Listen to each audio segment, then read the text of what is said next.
We want to convince you, first, that you are vibration.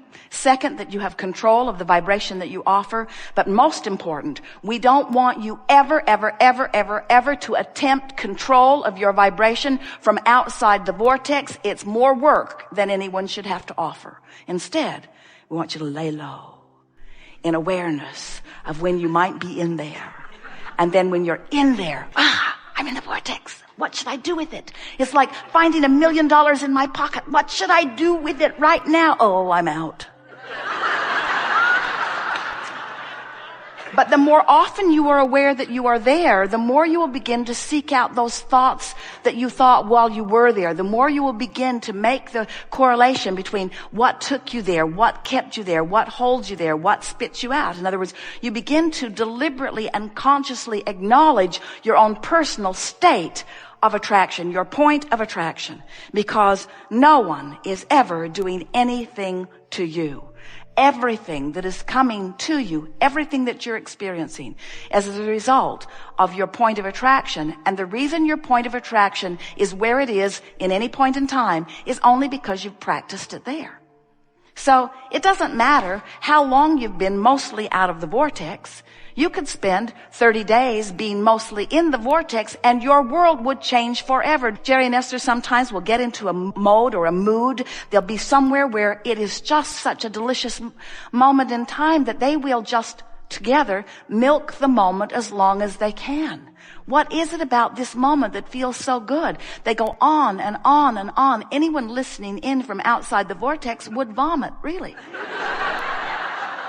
It's just ridiculous to anyone not in the vortex how they're milking it. But the advantage of it to them is that it causes them to set a vibrational set point that makes it easier to remain there, so that law of attraction must treat them well. Law of attraction will bring to you the cooperative components of the vibrational set point that you have established, and you have the ability to set that set point anywhere that you want to set that set point, on abundance and wellness and vitality and love and joy and appreciation and clarity and stamina and vitality. You can set it there. You just got to find snatches of it and practice, snatches of it and practice, snatches of it and practice. You can't practice the other side of the wave and receive the vortex benefit of the side of the wave that you want. In other words, you've got to practice the frequency that allows you to feel and to see and to interpret life on that vibrational wavelength. You drive down the freeways, you walk down the streets, you live in the cities with people at all different set points. And you think, oh, we live in the same town. No, you don't. There are as many different towns as there are vibrational set points. And you are the creator of your own vibrational set point. You can set it anywhere you want it, and you can maintain it, and it will constantly improve if you want it to. Well, now you know everything we know. And there's nothing to do but practice. In other words, that's all there is to it. We encourage you to bask your way to sleep every night. Bask your way to sleep, because if you go to sleep in the vortex, you will wake up in the vortex. If you go to sleep worrying about something, you'll wake up in that same vibrational frequency. The more you practice the in the vortex vibration, the more your point of attraction will be that, and then the more the evidence will be shown to you. And it's an interesting thing, because the better you feel, the better your set point, the better your set point, the better you attract. The better you attract, the better you observe, the better you observe, the better you feel. The better you feel, the better you attract, the better you attract, the better you create, the better you create, the better you feel, the better you feel, the better you attract. The better you attract, the better you create. In other words, it just becomes that way. But we don't want you to fall back into the pattern of needing to observe good things in order to feel good. That's the trap. You've got to be able to feel in spite of, no matter what is going on. We want to show you how you can release the disease of what is itis. We want to show you how you can disregard the what isness of your reality while you observe the real what isness of your vibrational reality. As you look around your world, don't you see, even among your physical humans, such a diversity in the realities that they are living, that there's got to be more to it than you have understood before? In other words, isn't there just an incredible disparity in what people earn for the effort that they offer? There are those who work for $8 an hour and $20 an hour and $50 an hour. There are those who earn millions of dollars. There are those who earn billions of dollars. In other words, how do you ever sort all of that out? Don't you have to accept that there's something else to the reality, to the point of attraction that maybe you haven't considered, that doesn't have anything to do with the what isness?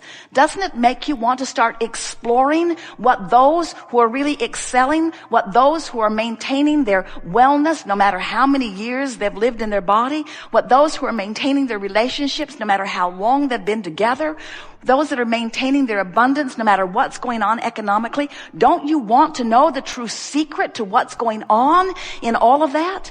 And we want you to understand that it's in this vortex. The secret is understanding that you are a vibrational being and that the what is reality is only the bouncing off place for what is present tense. We want to convince you that instead of looking and exploring and cataloging and pigeonholing with your eyes, instead of making all of the piles of wanted and unwanted, instead of looking at in a very conditional, loving way of this condition pleases me and this condition doesn't please me, therefore we need to get more armies and more wars and more containment. We need to control the conditions of the world. It's not working out very well, is it?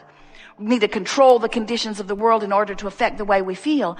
When you discover the freedom in not needing to control any of those uncontrollable conditions, and instead you control something that is very controllable, which is your relationship with this real-time vortex of creation where who you really are is, and you discover the bliss of alignment regardless of the current manifestation, now you'll feel the power of who you are. And don't misunderstand us. The manifestations will follow. We're not trying to talk you into getting into this vortex where you just don't care how sick you are or how poor you are. We're not trying to get you to stick your head in the sand and live in this fairyland with us. We're wanting to show you the vibrational creator that you are, and we're wanting to point you in the direction, the only place where joy and clarity and who you really are is.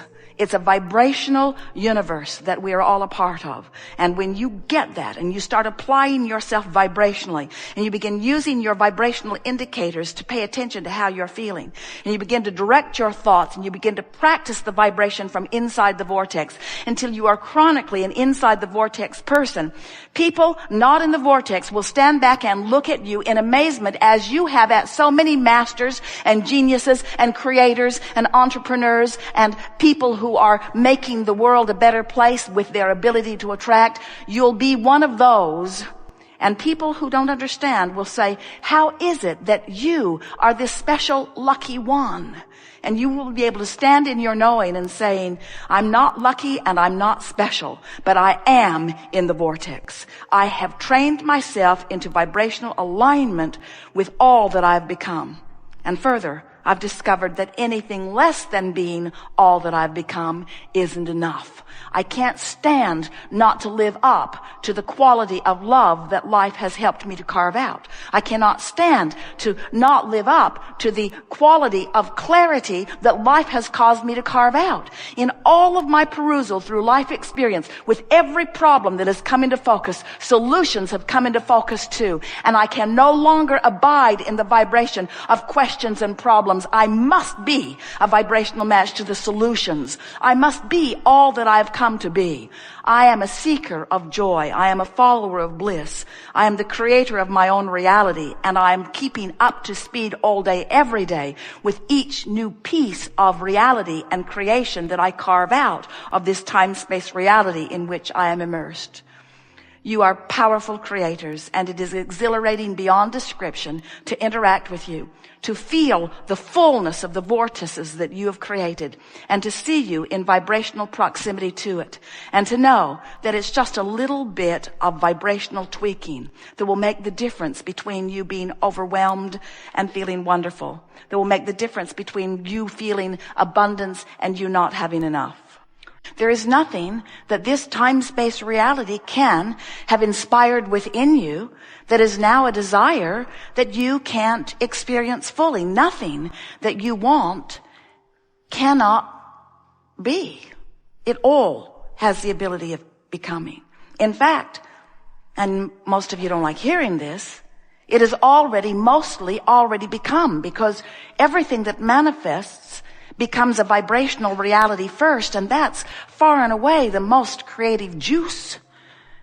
By the time it has become vibrationally and is in your vortex where the larger part of you is, we'll talk about that, it's a done deal. It is.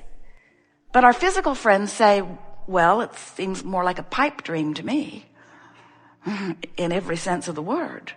It doesn't feel real to me, Abraham. I can't see it yet. I can't hear it. I can't smell it. I can't taste it. I can't touch it. How dare you call my dream a reality when I can't see it and no one else can see it either? And we say, well, we have the advantage of being able to interpret vibration, and we also have the advantage of knowing that everything becomes a vibrational reality before it is manifested, and that coming into the vibrational reality is the big deal part of it. And the very small deal part of it is once it is in the vibrational reality, then manifesting it is simple. It's so simple. There's just one very slight, very simple, maybe not so easy for you until you practice it a little bit, but very simple thing for you to do.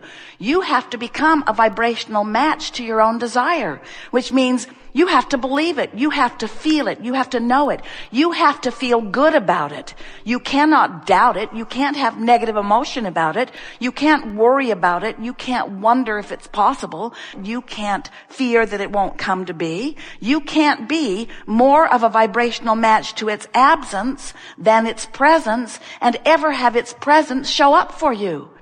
And you say, well, that sucks. Because how do I feel its presence before I see its presence? And we say, that's the flawed premise that will trip you up thing after thing after thing. So often humans are offering their vibration in response to what they observe.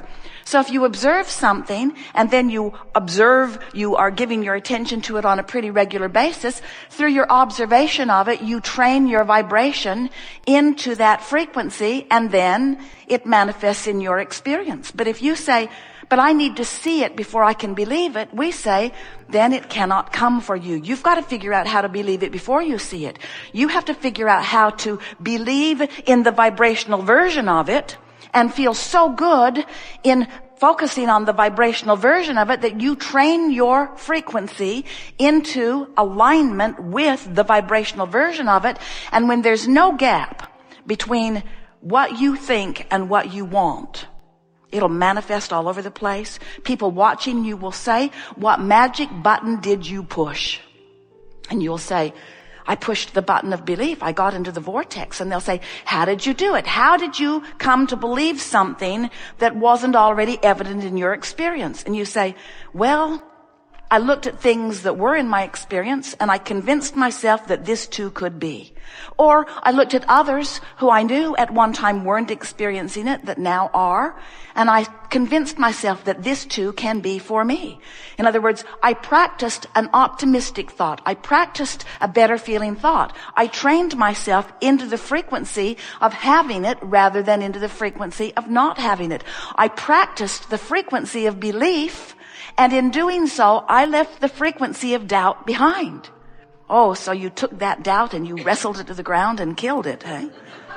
No, it doesn't work that way, you wisely tell your eager to learn friends. When you look at the absence of what you want, you practice that vibration. When you look at the presence of what you want, you practice that vibration. And all you have to do is decide it doesn't have to be present in terms of manifestation. It can be present in terms of vibration, and you can feel it. You might not be able to see it yet, or hear it yet, or smell it yet, or taste it yet, or touch it yet, but you can feel it, and so you can focus upon it. And if you can feel it, and therefore you can focus upon it, you can practice the vibration of it. And if you practice the vibration of it consistently enough that the vibration of the presence of it is tipped slightly on the fulcrum of your vibrational attitude, once you practice the vibration of the presence of it just slightly more than you practice the vibration of the absence of it, it must be.